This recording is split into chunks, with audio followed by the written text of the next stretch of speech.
नमस्कार। आज की इस वीडियो में हम समझने वाले हैं लर्निंग डिसेबिलिटी के बारे में, यानी कि अधिगम अक्षमता के बारे में समझने वाले हैं, जिसमें हम समझेंगे डिसलेक्सिया क्या होता है, डिस्ग्राफिया क्या होता है, डिसकैलकुलिया क्या होता है और डिस्प्लेसिया क्या होता है। ठीक है। इसमें समझेंगे कि बच्चे किन किन कारणों से उनको कठिनाइयाँ आती है पढ़ने में और समझने में दिक्कत आती है, तो वो बच्चे अच्छी तरीके से अपने आप को परफॉर्म नहीं कर पाते हैं और अच्छी तरीके से किसी चीज को पढ़ नहीं पाते हैं। ठीक है। इसमें समझेंगे इसको अच्छी तरीके से। चलिए स्टार्ट करते हैं और समझते हैं। लर्निंग डिसेबिलिटी किसे कहते हैं हम इसको पहले जान लेते हैं। ठीक है। तो सीखने की क्षमता या योग्यताओं की कमी को अधिगम अक्षमता कहते हैं, यानी कि जब बच्चा किसी चीज को सीख रहा होता है और सीखने के दौरान बच्चे में क्षमता या योग्यता की जो कमी होती है, बच्चे उस चीज को सीखने में उस तरीके से क्षमता या योग्यता नहीं हो पाती है उसके अंदर, उसको हम अधिगम अक्षमता कहते हैं। ठीक है। यानी कि जब बच्चे किसी चीज को सीख रहा है और सीखने के दौरान उतना क्षमता या योग्यता नहीं लगा पा रहा है, उसको हम अधिगम अक्षमता यानी लर्निंग डिसेबिलिटी कहते हैं। ठीक है।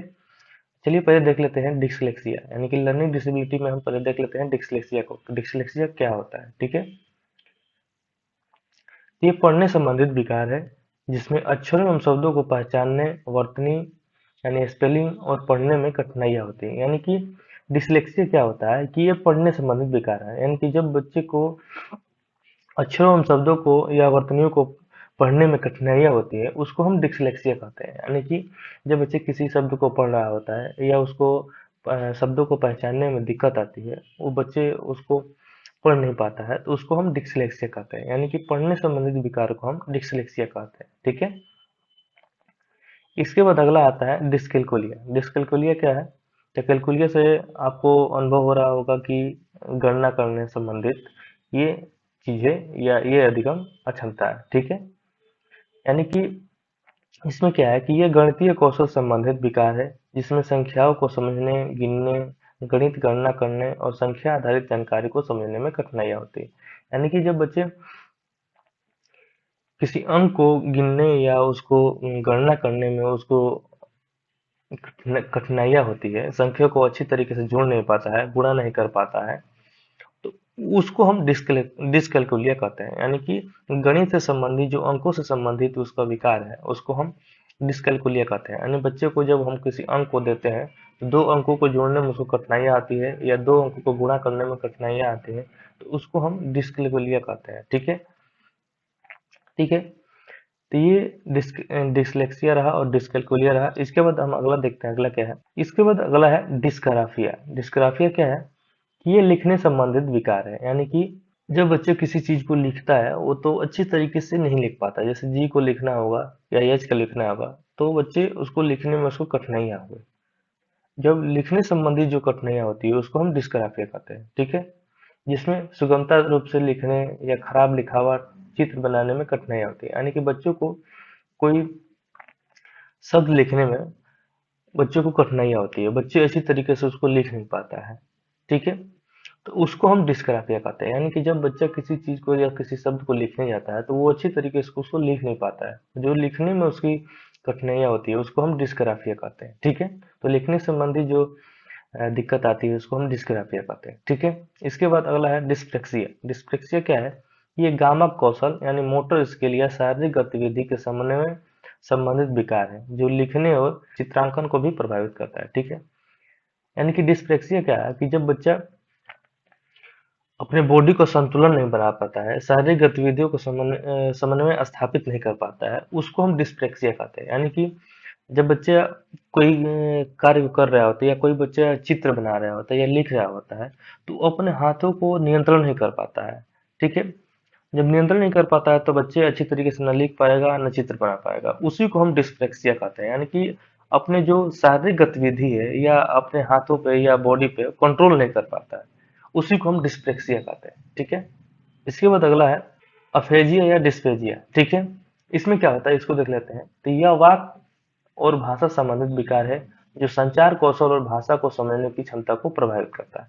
यानी कि डिस्फेजिया या फेजिया क्या होता है कि बोलने संबंधित विकार होता है। यानी कोई शब्द को बच्चा बोलना चाहता है लेकिन उसको अच्छी तरीके से बोल नहीं पाता है, अपने भाषा को व्यक्त करना चाहता है, समझाना चाहता है, लेकिन वो अच्छी तरीके से उस शब्द को बोल नहीं पाता है, जिसे हम अफेरिया या डिस्पेजिया कहते हैं। यानी कि इसमें बोलने संबंधित विकार होता है, यानी कि कोई शब्द बच्चे को बोलना होता है तो बच्चा उसको शुद्ध रूप से बोल नहीं पाता है, जिसे हम अफेजिया या डिस्पेजिया कहते हैं। ठीक है, इसके बाद अगला आता है एडीएचडी, यानी कि attention deficit hyper active disorder. ठीक है, ये इससे संबंधित सीटेट में क्वेश्चन बहुत पूछे जाते हैं।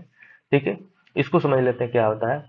इसमें बच्चा एक चीज पर ध्यान केंद्रित नहीं कर पाता है और बहुत हाइपर एक्टिविट होता है, यानी कि बच्चे कोई एक चीजें पर ध्यान नहीं कर पाता। जैसे मान लीजिए कि कोई अध्यापक ब्लैक बोर्ड पर पढ़ा रहा होता है, तो बच्चे में एडीएचडी होगा तो बच्चे उस ब्लैक बोर्ड पर ध्यान केंद्रित नहीं कर पाता है। ठीक है, और उस चीजों को समझ नहीं पाता है, यानी कि बच्चे में ध्यान केंद्रित की भावना एडीएचडी जिन बच्चों में होता है वो नहीं कर पाता है। ठीक है, उसी को हम एडीएचडी कहते हैं, यानी कि कोई टॉपिक पे या कोई टॉपिक पढ़ाया जा रहा है उस पे बच्चे ध्यान केंद्रित नहीं कर पाते हैं, तो उसको हम एडीएचडी कहते हैं। ठीक है, इसमें बच्चे हाइपर एक्टिव होते हैं। ठीक है, यानी कि किसी टॉपिक पे या किसी केंद्र पे बच्चे अच्छी तरीके से ध्यान केंद्रित नहीं कर पाते हैं, उसी को हम एडीएचडी कहते हैं। ठीक है, attention deficit hyper active disorder कहते हैं। ठीक है, इसके बाद अगला है डिस्मॉर्फिया। डिस्मॉर्फिया क्या है कि एक मानसिक स्वास्थ्य स्थिति है जिसमें व्यक्ति अपने शारीरिक बनावट में उन खामियों को लेकर बहुत ज्यादा चिंतित होता है जो शायद दूसरे को भी दिखाई न देता हो। यानी कि डिस्मॉर्फिया क्या होता है कि इसमें व्यक्ति के अंदर मानसिक स्वास्थ्य की स्थिति ऐसी बन जाती है कि उसको अपने शरीर को देखकर उसको भद्दा महसूस होता है। ऐसा लगता है कि उसका शरीर ज्यादा मोटा है, किसी कोई देख रहा है तो उसका शरीर भद्दा लग रहा है।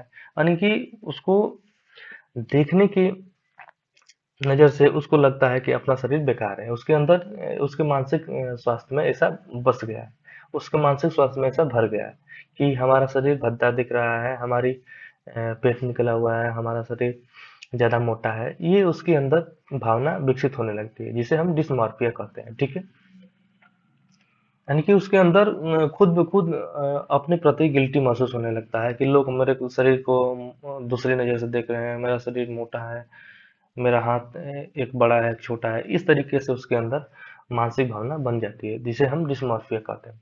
ठीक है, इसके बाद अगला है डिस्थीमिया। डिस्थीमिया क्या है? तनाव से संबंधित है। डिस्थीमिया में बच्चा ज्यादा प्रेशर होता है, उसके अंदर ज्यादा तनाव होता है।